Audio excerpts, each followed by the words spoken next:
Boa noite, meus amigos da turma de Direito do Trabalho. Dando sequência ao nosso conteúdo, nós vamos ver hoje a última aula antes da nossa avaliação, que será feita na semana que vem. Na aula passada, nós concluímos o capítulo número 5. Espero que vocês tenham entendido razoavelmente bem.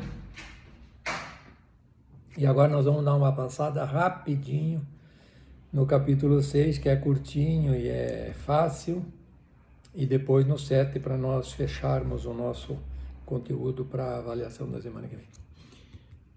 Pessoal, capítulo 6 vai tratar da relação de emprego. O que é a relação de emprego? Vínculo entre empregado e empregador, né? Vínculo empregatício. E aí nós temos teorias que definem essa relação de emprego. Então nós vamos ver rapidamente as 4 teorias que fazem menção à relação de emprego. A primeira teoria é a teoria anticontratualista. O que significa a teoria anticontratualista? É só nós entendermos e sabemos decompor o vocábulo anticontratualista. Anti é um prefixo latino que significa contra. Contratualista lembra contrato. Logo, a teoria anticontratualista significa que nós somos contra o contrato. Os adeptos desta teoria, eles são contra o contrato. E eles justificam dizendo o seguinte: não há porquê, tá? Não há porquê fazer contrato. O contrato é cumprir tudo que prevê a Constituição Federal, tudo que prevê a CLT, tudo que prevê o dissídio da categoria,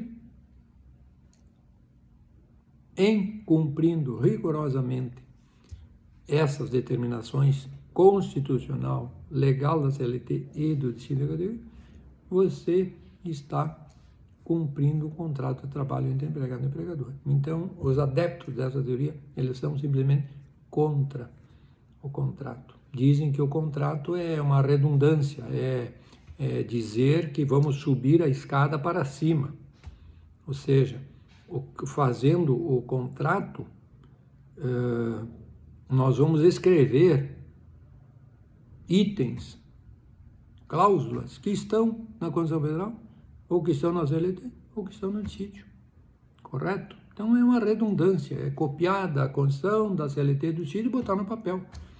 Então seria uma redundância, seria um subir para cima. Ninguém sobe para baixo, obviamente, né? É uma coisa que, na opinião dos adeptos da teoria, é uma teoria, não é necessário fazer o contrato.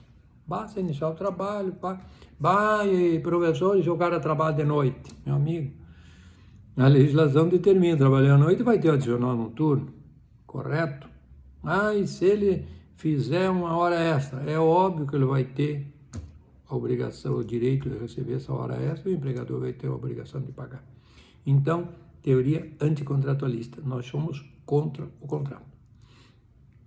A segunda teoria é a teoria acontratualista. A é um prefixo grego que significa sem. Contratualista lembra contrato. Então, a teoria acontratualista, os adeptos dessa teoria dizem que é sem contrato. Sem contrato. Não somos a favor, não somos contra, sem contrato. Começou a trabalhar, tá? Se enquadra dentro daquela função que os colegas estão trabalhando. Se ele é um caixa de banco, ele vai se enquadrar na função de caixa de banco, tá? E aí com todos os seus direitos e deveres. Então, a segunda teoria, a contratualista, repito, a do grego, sem. Contratualista, contrato.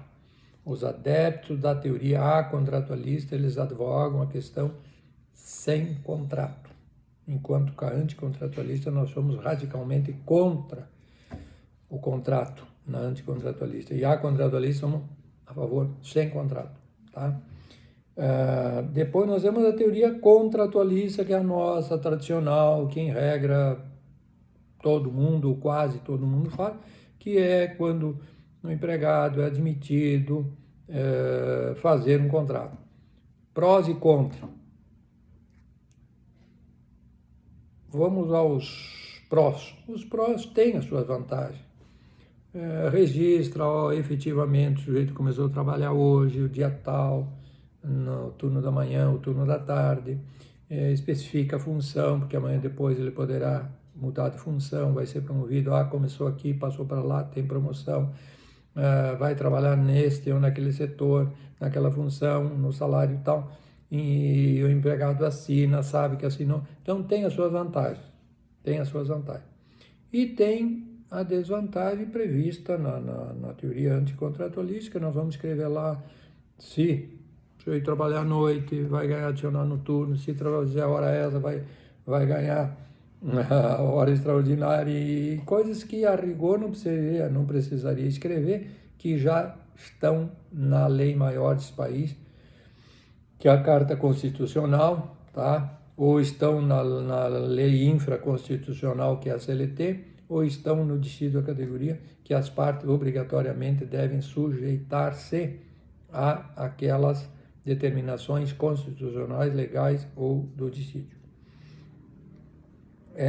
No entanto, a contratualista é a mais usada, é aquela mais do dia a dia, que quase todo mundo faz, porque ainda se entende que é melhor registrar esse momento que se começa a trabalhar na função tal, deixar um documento na pasta, amanhã depois esse gerente foi embora, chega outro novo, o que tá? Não, tá tudo registrado então, na pasta, nos arquivos. Então, é um detalhe importante, que é uma vantagem, efetivamente, ter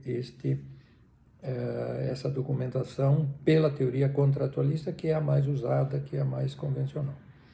Depois nós temos a teoria eclética, que tem duas correntes: o institucionalismo moderno e o contratualismo realista.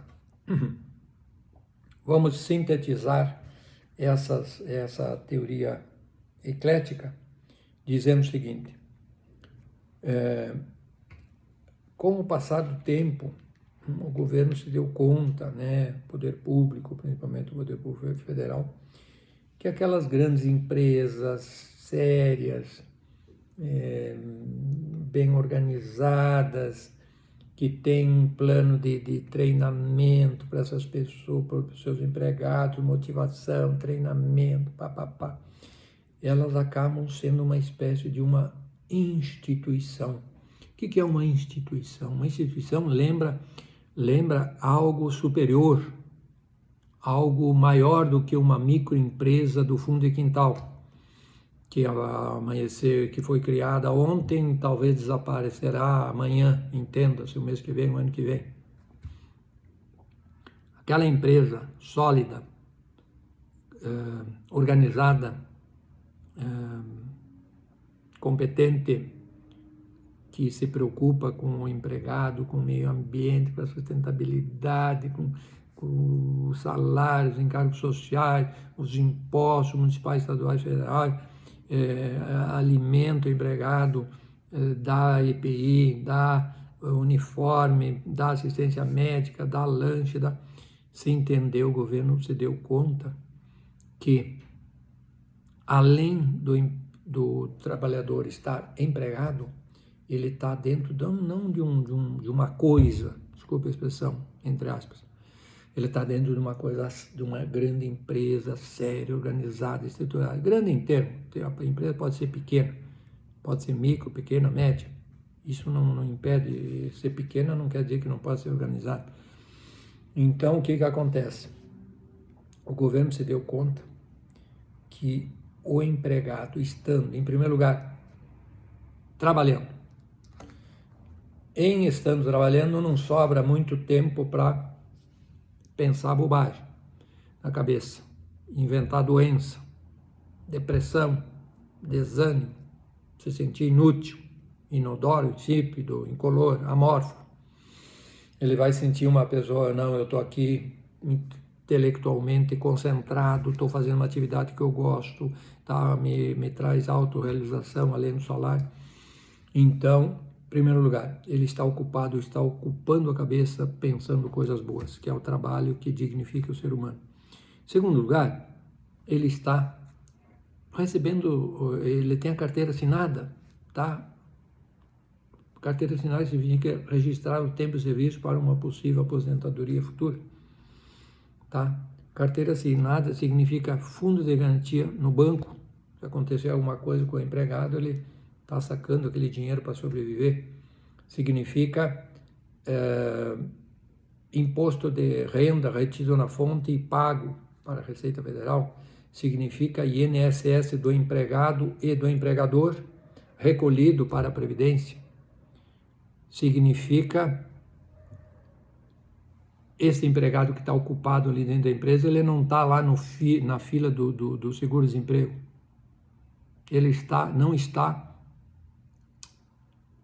na fila do SUS, buscando remédio e na farmácia do SUS. Por quê? Porque a empresa tem a sua assistência médica, a sua farmácia, certo?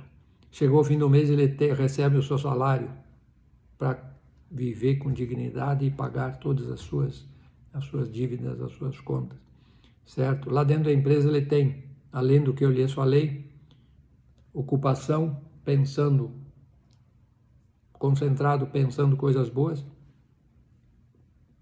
Ele tem carteira assinada com tanto tempo de serviço, ele tem EPI, ele tem uniforme, ele tem salário, ele tem assistência médica, ele tem um lanche pela manhã, pela tarde, ele tem uma refeição, ele tem um transporte que leva e traz, ele poderá ter vários convênios, médico, odontológico, hospitalar, farmacêutico, posto de gasolina, supermercado.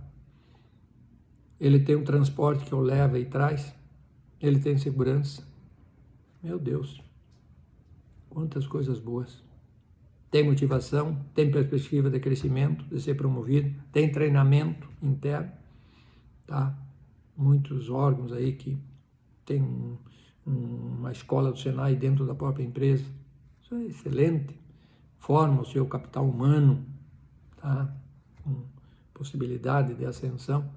Então, o governo viu que essa empresa organizada, que recruta, seleciona, contrata esse pessoal que ganham, que ainda que ele ganhe uma sacola econômica, que ele ganhe um kitzinho escolar para levar para o filho dele. É uma coisa muito interessante isso, tá? Jogar essas pessoas para dentro da empresa significa tirá-las da responsabilidade do governo, da fila do SUS, da inventar doença, da farmácia do SUS, do seguro-desemprego, da Bolsa Família, da desgraça, alguns vão para a marginalidade, não tem como buscar dinheiro, outros vão, tá me entendendo? Então o governo se deu conta, não, realmente essas empresas sérias que contratam, recrutam, selecionam, contratam, treinam, motivo, pagam, dão alimento, dão assistência médica, em vez de ir lá no SUS, vai pela medicina, pela odontologia, pelo laboratório da empresa. Isso é uma coisa muito interessante. Aí o que aconteceu? O governo se deu conta desse aspecto, ele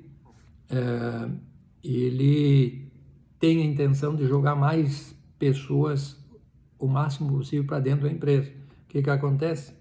Para aumentar esse contingente de pessoas empregadas, vai ser menos gente na rua pedindo seguro-desemprego, pedindo Bolsa Família, pedindo remédio na farmácia, etc.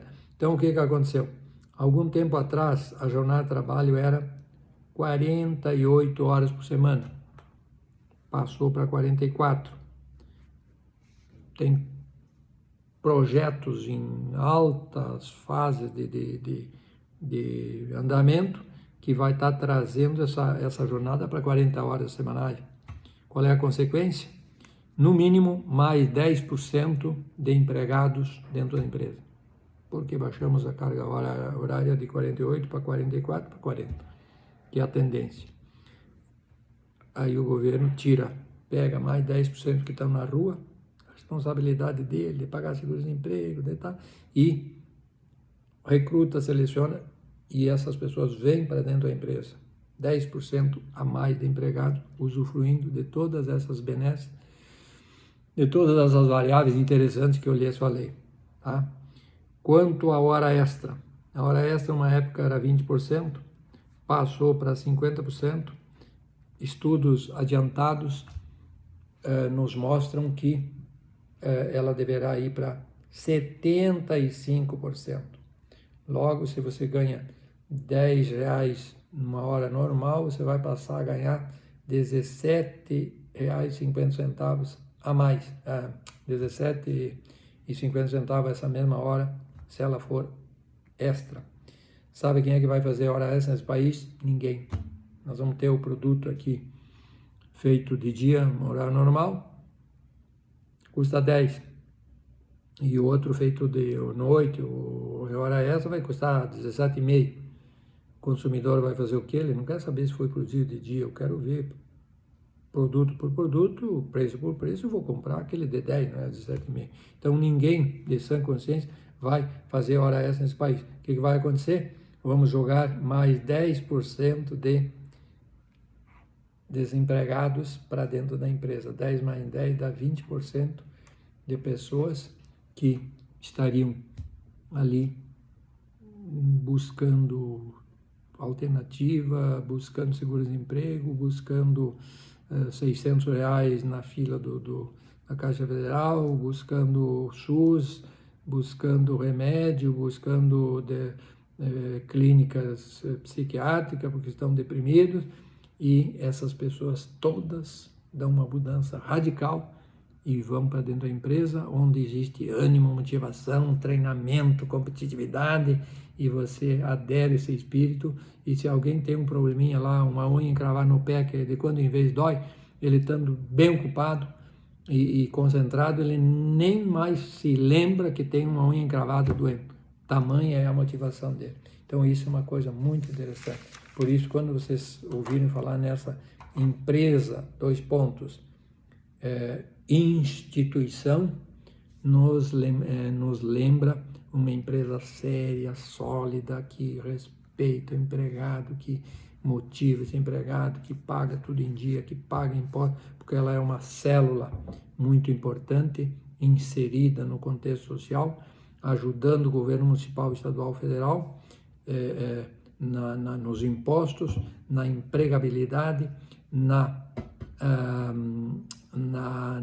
inovação, na tecnologia, no know-how, e afora todos esses benefícios que vai o IPI, o uniforme, a carteira assinada com tanto tempo de serviço, o fundo de garantia no banco, a previdência, a alimentação, o lanche, na sacola econômica, o tiquezinho de educação para o filho, o ticket de educação lá com o livro e as coisas principais para o filho que estuda, e uma sede social para quem não pode ter um clube, para ele poder fazer um lazer no fim de semana, o aniversário do filhinho que completou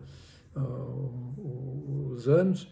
Então é uma coisa muito interessante. Por isso que nós falamos esse tipo de empresa é uma empresa barra instituição. É mais do que uma empresa que apareceu hoje para explorar todo mundo, fechar e ir embora e desaparecer.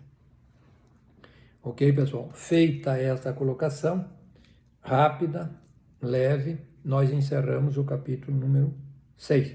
E agora vamos dar uma passada corrida no capítulo 7, que é ainda o que eu quero lhes lembrar para a avaliação que nós falamos. Começamos com o capítulo 7, então, seguindo lá, acompanhem, por favor, o polígono de vocês. Nós vamos ver que, em primeiro lugar, contrato de trabalho, conceito. Está lá, me ajudem a ler esse conceito. Contrato de trabalho, em estrito senso, é um negócio jurídico pelo qual uma pessoa física, não é pessoa jurídica, se obriga, mediante o pagamento de uma contraprestação, que é o seu salário, a prestar trabalho de natureza não eventual, ou seja, com continuidade, em proveito de outra pessoa física, se for um profissional liberal, ou jurídico, se for um CNPJ, a quem fica juridicamente subordinado. Tá? A quem fica juridicamente subordinado. Olhem lá. O contrato de trabalho é um contrato sui generis. O que significa a expressão latina sui generis? Significa dizer que ele é um contrato diferente de todos os demais contratos, pois só ele tem a característica da subordinação. Você alugou um apartamento, você deve um aluguel mensal para o seu locador.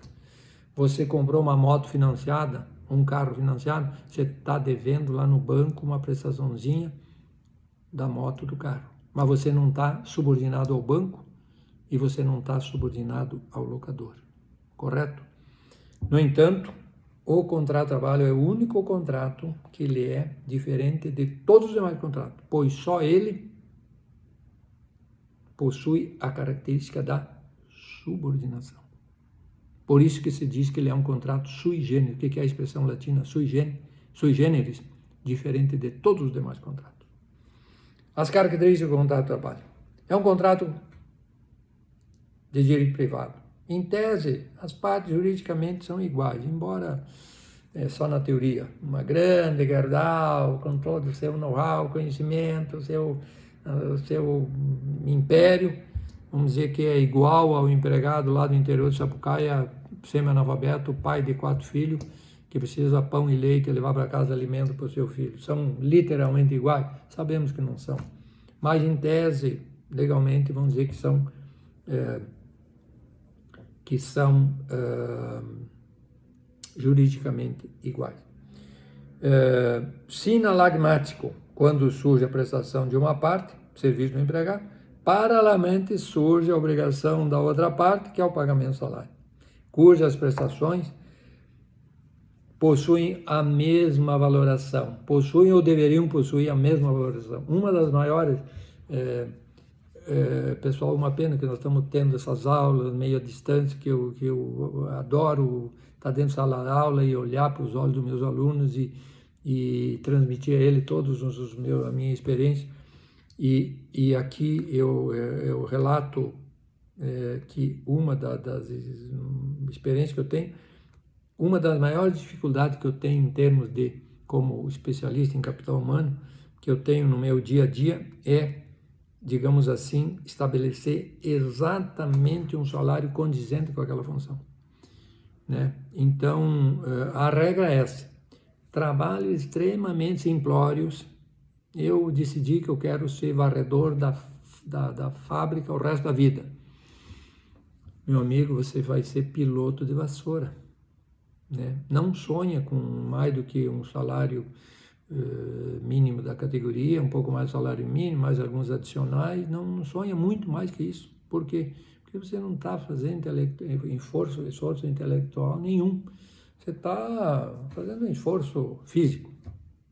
Agora, daqui a pouco nós temos também o piloto, não de vassoura, mas o piloto do Airbus, que leva aqui nas costas 480 pessoas. É um piloto de aeronave, leva 480 vidas, ou menos, ou mais. E o outro está pilotando uma vassoura. Então, os dois são pilotos. É óbvio, quanto maior a complexidade da tua função, em tese, mais elevado será o teu salário. Quanto mais simplório, não precisa estudar, não precisa fazer nada. Pilotar uma vassoura, qualquer analfabeto faz, não precisa nem fazer faculdade. Então, repito, em tese, o grande princípio: trabalho extremamente simplórios, salário condizente, simplório, pequeno, tá? Agora, se é 1.000 e pouco, um pouquinho mais, mas não sai muito daí, tá? Enquanto que um trabalho eu quero ser gerente financeiro, estrategista de vendas, quero ser expert em exportação, quero ser a logística, bom, aí são funções extremamente complexas que precisa você estudar, você crescer, você treinar, você ter uma perspicácia especial. Então, obviamente, o salário será condizente com a complexidade. dessa tua função. Há um tempo estava falando aí com um colega, o cara você reclamou, hoje, domingo, tenho que preparar toda uma pauta para segunda-feira, 9, tem uma reunião grande lá com a diretoria, não posso nem descansar, não sei o quê, corrida e tal. E aí eu pedi, vem cá, quanto tu ganha por mês? Eu ganho 30 mil reais, eu ganho R$1.000 por dia. Meu amigo, 30 mil reais por dia é R$1.000 por 30 mil reais por mês é R$1.000 por dia. Tá? Dá mais, porque sábado, domingo, em tese e feriado não se trabalha. Então você quer o quê? Quer ganhar 30 mil por mês e ter a responsabilidade do piloto de vassoura? É óbvio. Agora, então, trabalho simples, salário em tese baixo, funções extremamente complexas, quanto mais complexas, salário condizente. No entanto, um dia alguém vai me perguntar, escuta, por que esse pedreiro aqui ganha exatamente 3 mil reais? Por que ele não ganha 2.900 ou 3.100? Então, você provar por A mais B, tá? Provar por A mais B que efetivamente é 3 e não é 2.900 ou 3.100 é uma situação relativamente complicada. Tá? Não é muito fácil de você fazer, é uma questão bastante delicada e, no entanto, nós precisamos sempre nos aproximar fazer essa aproximação do salário condizente com a função o mais próximo possível. Ainda, característica do contrato de trabalho, o contrato de trabalho ele é consensual, ele não tem forma especial, é isento de formalismo. Tá? Você pode fazer um contrato de trabalho, pegar um papel qualquer ali, um rascunho, e escrever fulano Beltrano, nesta data acordaram que o sujeito lá na granja vai operar uma coletadeira por 2 mil por mês, no horário tal, está feito o contrato, assina aqui 2 testemunhas e está pronto. Então não precisa ter um formalismo como tem o direito comercial e tal. Oneroso, porque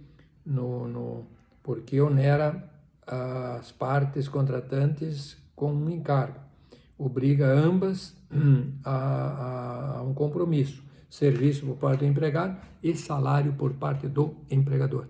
Execução continuada, não o contrato de trabalho não é eventual, não é aquele eletricista que chega aqui trocar uma lâmpada e vira as coisas, vai embora e volta o dia que queimar outra lâmpada. Tá, mas professor, quando é que vai queimar outra lâmpada? Não sei. Amanhã, semana que vem, mês que vem, semestre que vem, ano que vem. Então, vamos separar bem o que é uma eventualidade, aquele que vem de quando vem trocar uma lâmpada, trocar um vidro, consertar uma fechadura. Isso são trabalhos eventuais. Enquanto que o teu trabalho lá de almoxarifado, tu tem que estar lá segunda, terça, quarta, manhã, tarde, segunda, terça, quarta, janeiro, fevereiro, março, ano 2015, 16, 17, 18, 2020, tem que estar aí, tem continuidade, essa é a característica do contrato de trabalho, continuidade. E também intuito personae, o que significa isso? Intuito personae é uma expressão latina que significa dizer que é inerente à própria pessoa que foi recrutada, selecionada, treinada para aquele fim. Por exemplo, se você é caixa de banco, tá? Significa dizer que você foi treinado para entender o que é um dinheiro falso, conferir, tá? As senhas, dá um cheque até valor tal, você paga, acima disso você pede licença pro supervisor dos caixas para autorizar o pagamento. Então, tem coisas que só você que foi recrutado, selecionado, contratado e treinado para aquele fim, você sabe, tá? E só você poderá fazer. Por isso, o contrato de trabalho é um contrato intuito personae, ou seja, inerente à própria pessoa que foi recrutada, selecionada, treinada e motivada para aquele fim. Não pode, hoje eu acho que eu não vou trabalhar, vou mandar. Quantas vezes eu mandei um substituto ministrar uma aula para mim? Ninguém, porque eu não posso, porque a função docente é um contrato intuito personae. Se alguém foi fazer, no meu caso lá, graduação, especialização, mestrado, doutorado, que supostamente teria condições de ministrar uma aula, alguém confiou nesta titulação e me delegou a responsabilidade. Agora eu não posso pegar ali uma pessoa qualquer sem nenhum preparo e dizer, vai lá, dá uma aula para mim que hoje eu vou fazer festa. Não tem, é impensável, porque o contrato de trabalho é um contrato intuito persona, inerente à própria pessoa que foi contratada para aquele fim. Agora vamos estabelecer uma diferença, o que são contratos afins, que parece contrato de trabalho, mas não é. Tem cheiro de remédio, tem cor de remédio, tem gosto de remédio, mas não é remédio. Então, vamos começar, por exemplo, contrato de empreitada. Contrato de empreitada, digamos assim, você tem um terreno aí, quer contratar uma construtora, uma empreiteira para fazer uma casa em cima do teu terreno. Você pode contratá-la, fazer um contrato de empreitada. E essa empreitada, contrato de direito civil. Esse contrato de empreitada pode ser de lavor e mista. O que é o contrato de lavor? É quando você contrata a empreiteira, a construtora para fazer a tua casa, única e exclusivamente o trabalho dela. O resto, o material, tu tem que comprar, transportar, armazenar, botar um guarda cuidando, estoquei cimento, não pode molhar, tem que fazer um galpão para armazenar e chavear. Eu comprei determinados materiais, tem que ter a segurança onde tu vai guardar. Então, se você fizer com a tua empreiteira, com a tua construtora, um contrato apenas de lavor, essa empreiteira vai lá e vai entrar só com a mão de obra para fazer a tua casa. Ou você pode fazer um contrato misto. Misto, meu amigo, eu quero que o senhor me faça esse projeto com esse memorial descritivo. Eu quero a casa assim, assim, com gesso, sem gesso, com o piso tal, com a parede tal, e eu quero essa casa pronta. Então, isso é um contrato misto. Ele põe a mão de obra e põe também o material. Qual é a diferença? Você não precisa bater perna, te preocupar, fazer orçamento, comprar um material de boa qualidade, porque ele tem experiência, ele tem a fonte, ele sabe comprar bem e na qualidade e na quantidade certa. Então, o que acontece? A diferença é que se for misto, ele, empreiteiro, ele, ela, construtora, vai entrar com a mão de obra e o material. E você, obviamente, vai pagar 100% da casa pronta, porque metade é mão de obra e metade é material. Agora, se você só fizer um contrato de lavor, você tem que comprar todo o material, transportar esse material lá na obra e cuidar aquele material sábado, domingo, feriado, 7 noites por semana, para que não molhe o cimento, não vai estragar o cal, o cimento, o material, e que não venha lá os delinquentes levar a tua mercadoria embora, certo? Então, normalmente você paga mais ou menos, se a tua casa custa 100 mil, você vai pagar mais ou menos 50 para mão de obra e 50 para material. Obviamente, se você fizer um contrato de lavor, tu vai gastar 50 mão de obra e 50 material. Agora, se você fizer um contrato de empreitada mista, tu vai pagar 100% total, porém, tu vai ganhar todo o material e mão de obra. É um contrato muito parecido com um contrato de trabalho, mas não é contrato de trabalho, é um contrato de empreitada. Isso que é importante. Agora, olhem bem a diferença, olhem lá, distinções entre o contrato de trabalho e entre o contrato de empreitada. Entre o contrato de trabalho e entre o contrato de empreitada. Olhem bem. A primeira grande distinção no contrato de empreitada. O empreiteiro contrata para executar o trabalho sozinho ou com outros. É óbvio que ele vai lá fazer a casa, ele e uma equipe. Enquanto que você, empregado, tá? O empregado deve obedecer o princípio da pessoalidade. Tu é caixa de banco, tu vai sozinho para o banco exercer a tua função. Se tu me contratar para mim fazer a tua casa, vou eu com mais uma equipe grande fazer a tua casa. Tá? Então, o empreiteiro vai, ele com um grupo, fazer a tua casa. Você, que é empregado, eventualmente empregado, vai sozinho, obrigação personalíssima. Segunda distinção, o empreiteiro pode ser pessoa física ou jurídica. enquanto que o empregado só pode ser pessoa física. O empregado nunca pode ser pessoa jurídica. Terceira distinção, o empreiteiro conduz a obra de forma autônoma. Se eu quero trabalhar sábado, domingo, de madrugada, noite, quero fazer um feriadão, problema meu e da minha equipe, porque eu sou autônomo.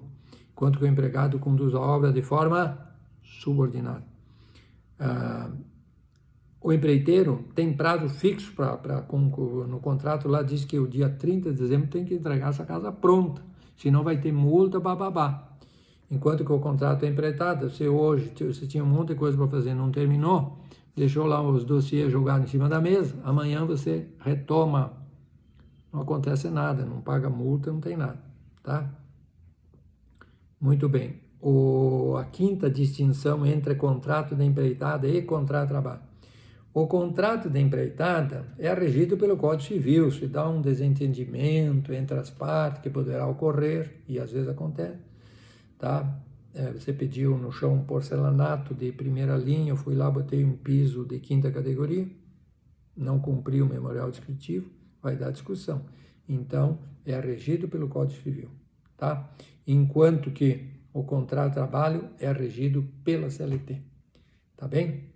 Ok, depois passando então para o contrato de mandato. O que é o contrato de mandato? É um contrato que você concede à procuração. Então você quer contratar alguém para ir lá, você está aqui em Passo Fundo, quer contratar alguém para ir lá em São Paulo vender um terreno que você tem lá. Você não precisa obrigatoriamente ir você para lá.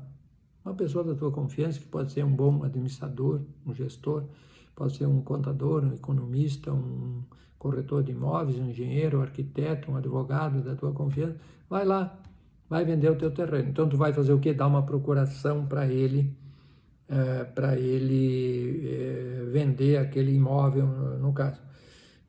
Por isso que diz, de mandato é um contrato que se exterioriza através da procuração, onde alguém recebe de outro, eu recebo de você, poderes para, em teu nome, praticar um ato ou administrar um interesse, certo? Qual é a diferença que tem entre a procuração e o contrato de trabalho? Meus amigos, é fácil. Primeira distinção, o mandato, que é a procuração, pode ser gratuito, estou te fazendo de graça, ou oneroso, tá?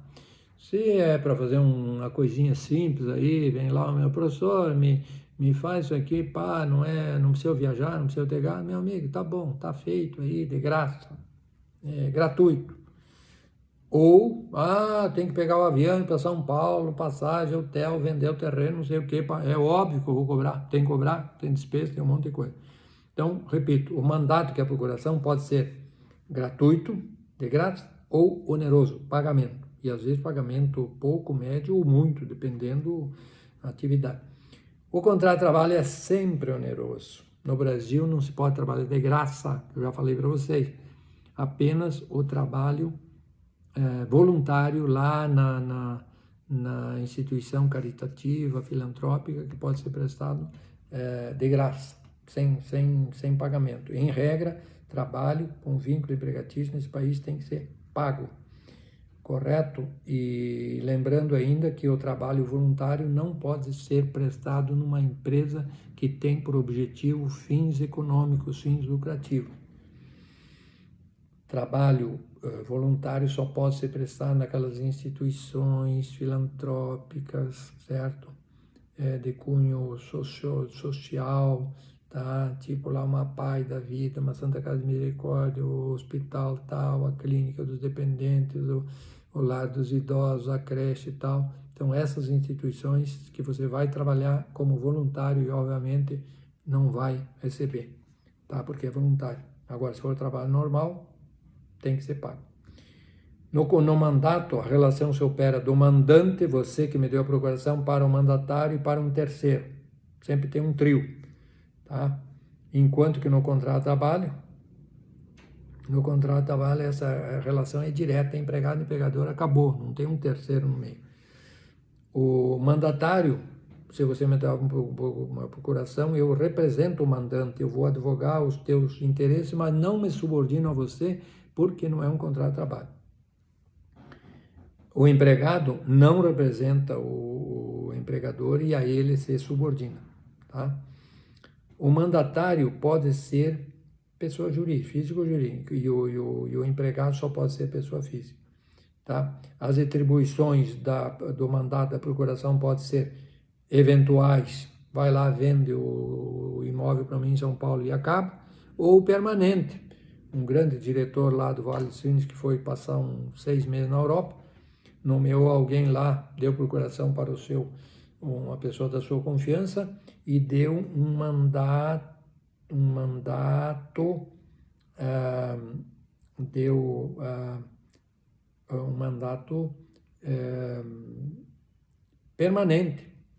Tu tem poderes para isso, para amanhã, para tarde, para noite, para fim de semana, para o dia 7 de setembro me representar lá na solenidade do altar da pátria, hasteamento da bandeira, enfim, vai no banco, empresta, pinta, borda, paga, uma loucura. Deu 8 folhas de poderes, 8 folhas frente e verso, só de poderes que aquele grande diretor deu ao seu substituto que ele pudesse, então, desempenhar contento a função da alta direção daquele grupo empresarial. Isso se chama uma procuração com poderes permanentes para um determinado período, 6 meses, 1 ano. Enquanto que, quando ela é eventual, você não dá uma procuração, vou lá em São Paulo, vendo o teu terreno, acabou o poder, correto? O que mais que eu queria falar para vocês que é importante com relação a procurar, que quase tudo no mundo se faz através de procuração, tá? Só concluindo isso aqui. Então, as atribuições do mandato podem ser eventuais ou permanentes, enquanto que as atribuições do contrato de trabalho, em regra, são permanentes. Você trabalha manhã, tarde, segunda, terça, quarta, janeiro, fevereiro, março, ano, tá? Ok. Tá? Lembrando a vocês que quem inventou a tal da procuração fez um grande bem para a humanidade, tá?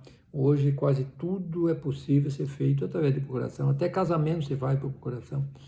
E vocês que serão gestores, não esqueçam que nós precisamos nos acostumar a conviver com esse instrumento, tá? Porque ele é muito importante. A grande empresa que você poderá ser um alto executivo, a empresa não fala, não chora, não ri, não concorda, não discorda, não escreve, não assina. Quem faz isso por ela? Você, que teve o preparo, tá, adequado, assim como o advogado estudou e está a fim de advogar a tua dúvida, o teu problema, assim também nós temos o gestor que faz tudo da melhor forma, em nome da empresa, já que ela não escreve, não assina, é você que tem que fazer por ela. Contrato de sociedade, tá? Tem umas 3 distinções. Para que exista um contrato de sociedade, é necessário que exista também a vontade de se contratar. Vamos nós 2, nós 3, nós 4, 5 fazer uma sociedade. No contrato de trabalho isso não existe. Quer trabalhar? Quero. Acabou, tá? No contrato de sociedade, ele pode ocorrer entre pessoas jurídicas. O Itaú comprou o Unibanco, a Antártica e a Brahma se juntaram, então pode acontecer entre pessoas jurídicas. No contrato de trabalho, não. Somente entre pessoa física com uma pessoa física, se for profissional liberal, e a pessoa física com a pessoa jurídica, que é uma empresa, um CNPJ normal. No contrato de sociedade, existe comunhão de esforços, tá, para se atingir um fim pré-determinado. Vamos estabelecer metas, vamos a curto, médio e longo prazo, cada um vai exercer uma função, etc., porque é próprio do contrato de sociedade. Quanto ao contrato de trabalho, você é contratado para exercer aquela função e não tem esse compromisso que o membro de uma sociedade tem. Contrato de compra e venda é muito importante, tá? Não é possível comprar-se e vender-se força de trabalho, como se faz com água em metros cúbicos, com energia elétrica em quilowatts, etc., tá? Porque você não pode dissociar o trabalho do trabalhador, correto? Se você quer ver uma parede de uma obra aí que está crescendo, tem que estar contando com o trabalhador que faz acontecer essa parede. Você não pode ir no mercado comprar 1 quilo de trabalho, 1 metro de trabalho, como você faz com 1 quilo de arroz, 1 metro de corda ou coisa parecida. Contrato de locação de serviço é importante, ocorre normalmente com os profissionais liberais, havendo a locação dos serviços, sem que isso implique em subordinação do profissional ao seu cliente, ao seu paciente. Por exemplo, você está com um problema no seu dente, você liga para o seu dentista de confiança e marca uma hora. E o que você vai fazer lá? Você vai alugar a sala do dentista, a cadeira do dentista, o remédio do dentista, a habilidade, a estética do dentista, que muitos dentistas são artistas, e principalmente o conhecimento intelectual do odontólogo. E o que acontece? Aí ele vai fazer um diagnóstico no teu dente e você não pode dizer, doutor, o senhor tem que fazer isso. Não tem que fazer. Não tem que fazer. Quem em primeiro lugar, quem está olhando, você nem consegue ver o seu dente. Quem está olhando o seu dente é o dentista. Quem estudou a odontologia não é você, é o seu odontólogo. E ele não é obrigado a atender o que você está pedindo, porque ele não é o teu empregado. Então ele vai dizer, o diagnóstico é esse e tem que tomar esta decisão. E você vai acreditar ou não, porque é uma relação de confiança. Ok. E se você desconfiar, pega o teu boné, vai embora e não fica discutindo lá com o dentista se você não tem confiança, obviamente. Tá? Outro item importante aqui é a formação do contrato de trabalho. A formação do contrato de trabalho. É um item aparentemente um pouquinho longo, mas eu vou fazer um milagre dos pães e dos peixes aqui, para fazer de uma forma bem sucinta. Basicamente, essa formação do contrato de trabalho, ela vai sintetizar no seguinte aspecto. Vai falar do trabalho menor. Em tese, todo cidadão pode trabalhar nesse país, com exceção daqueles menores de 14 anos que não podem trabalhar sob hipótese nenhuma. Vão para casa, vão para a creche, vão para a escola, vão estudar, vão brincar, não pode trabalhar oficialmente, ok? Então nós temos o menor com menos de 14 anos, o menor, plano A, menos de 14 anos, vai para casa, vai para a escola, vai para a creche, não trabalha, não faz contrato de trabalho. Depois nós temos o menor com mais de 14 anos e menos de 18 anos. Esse menor pode trabalhar desde que devidamente vinculado a uma escola de ensino profissionalizante, que ele assine uma profissão, tá? E aí tem todo aquele critério pedagógico, né? Trabalha meio expediente na empresa, tem 6 horas, com assistência pedagógica, com acompanhamento na empresa, tá? De 14 a 16 anos, certo? De 16 a 18 anos, em tese, ele pode trabalhar normalmente, com 3 proibições, tá? 3 restrições, que são o local insalubre, o local perigoso e o horário noturno, tá? Então, nessas 3, um laboratório lá onde tem alta insalubridade, um trabalho altamente perigoso, instalar o fio de alta tensão lá no poste, tá? E o trabalho noturno, essas 3 atividades não poderão ser exercidas pelo trabalhador com mais de 16 anos e menos de 18 anos, ok? Repito, menor, letra A, menos de 14 anos, vai embora, não trabalha, vai para a escola, para a creche e tal. De 14 a 16 anos, trabalha desde que devidamente matriculado, inscrito num curso de iniciação ao trabalho, um curso profissionalizante. E o menor, plano A, plano B, plano C, o menor com mais de 16 anos e menos de 18 anos, em regra, pode trabalhar normalmente, com 3 proibições: não trabalhe em lugar insalubre, perigoso e horário noturno. Eu quero que vocês confiram isso que eu falei no artigo 7º da sua Constituição Federal. Abram, por favor, a Constituição Federal, lá no começo, artigo 7º, inciso 33, 10, 20, 30, 1, 2, 3. Tá? Artigo 7º, inciso 33, vocês poderão conferir aquele aspecto importante constitucional, não é nem de Sírio, uma coisa muito séria, que o menor não pode trabalhar menos de 14 anos, não pode trabalhar. Em síntese, vai dizer o que eu lhes falei aqui. Ok, pessoal? Depois ainda, a autorização do responsável, quando ele não tem 18 anos, para entrar na empresa, ele tem que ter autorização do pai e da mãe, e para sair também. Sempre que ele não completar 18 anos, para entrar, admissão, e para sair, demissão, ele tem que ter autorização do responsável legal, seja o pai, a mãe, a avó, o tio, quem tem a guarda desse menor. O contrato de trabalho deve ser um contrato livre de vício, erro, dolo, coação, fraude, etc. Ele pode ser tácito, verbal ou escrito, ou expresso, escrito. Objeto do contrato de trabalho deve ser possível de ser realizado, lícito, legal e moral, dentro dos padrões da moralidade. O que é? Quando é que o contrato é possível de ser realizado? Eu não posso contratar alguém e dizer, eu tenho um laboratório de análises de solo, mandar o cara para a Lua buscar solo lunar para mim fazer o exame, os testes aqui no laboratório. Nesse momento é impossível o cara embarcar para a Lua.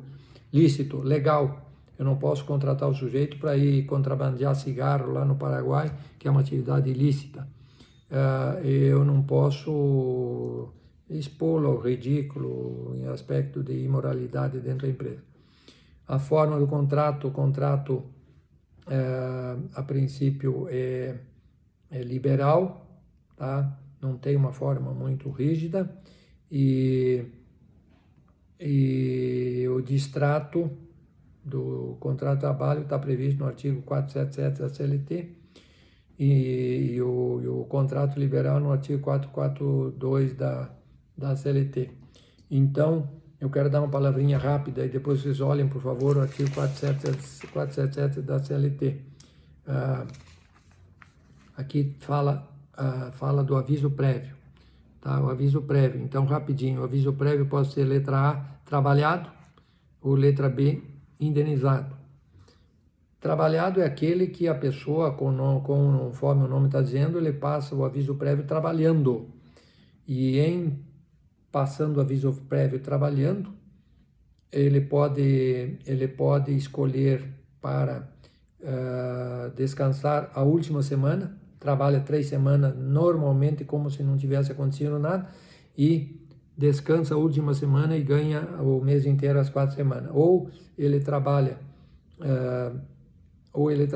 todo mês, porém aplica-se um efeito redutor na jornada de trabalho de 2 horas juntas, das 8 às 10, das 10 ao meio-dia, da 1h30 às 3h30, 3h30 às 5h30, porque essas 2 horas juntas, o legislador quis deferir o direito do empregado de ir até uma empresa, levar um currículo, marcar uma entrevista. Com 2 horas juntas, das 8 às 10, ele pode fazer um monte de coisa, pode fazer, enquanto que fosse 1 hora de manhã, 1 hora de tarde, não seria possível. Então, 2 horas por dia no aviso prévio trabalhado, porém essas horas juntas, tá? E depois, só para concluir, prova do contrato de trabalho.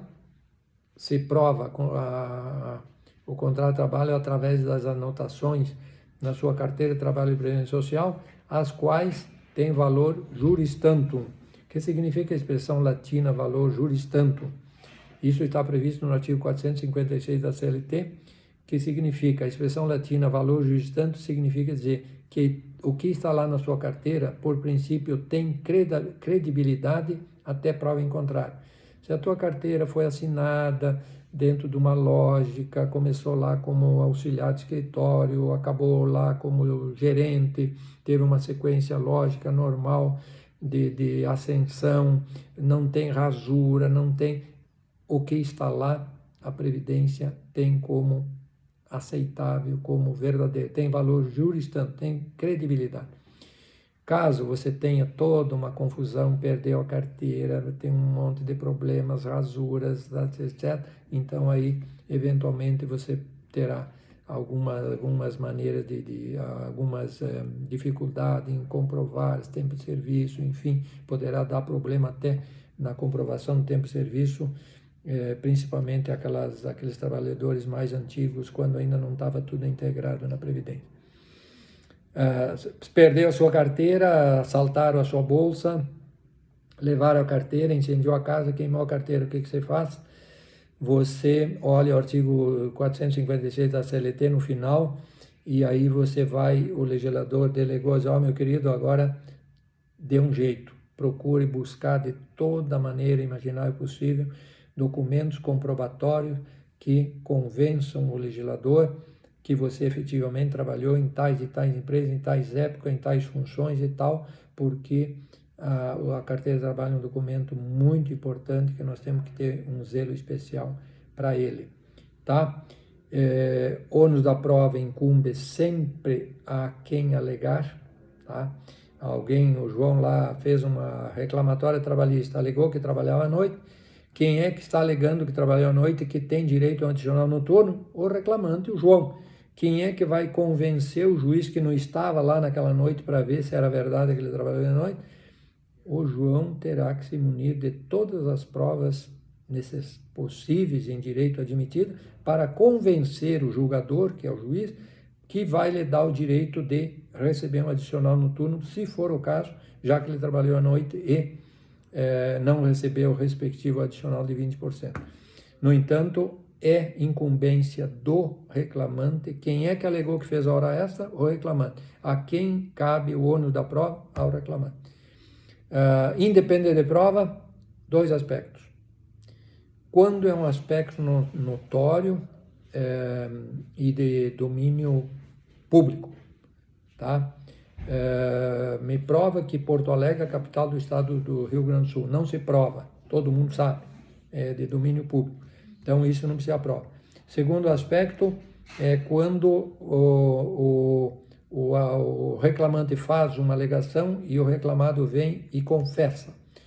Eu fazia hora extra e não me pagaram. O empregador diz, meu amigo, meu meritíssimo juiz, é verdade. Ele fez hora extra e eu não paguei. Então, independente de prova, quando a parte contrária confessar, não se precisa fazer prova, tá? E quando é uma coisa de domínio público que todo mundo tem esse conhecimento, também não se precisa provar. Pessoal, desculpe que eu me alonguei um pouquinho, mas assim concluímos maravilhosamente esse capítulo número 7. E notem bem que aqui, trabalho do menor, tem uns assuntos aqui importantes que está lá naquele questionário que eu lhes passei para vocês darem uma olhada com carinho e darem uma boa estudada até o capítulo 7. São 7 videoaulas com essa de hoje, 7 videoaulas e até o capítulo 7, para nós dar uma boa estudada, lendo o material, acompanhando as videoaulas, lendo alguns artigos, o artigo 7º da Constituição Federal, que é importantíssimo, os artigos mencionados da CLT e principalmente respondendo na altura aquele questionário que eu lhes enviei. Muito obrigado, boa noite para vocês e fiquem com Deus. Até mais.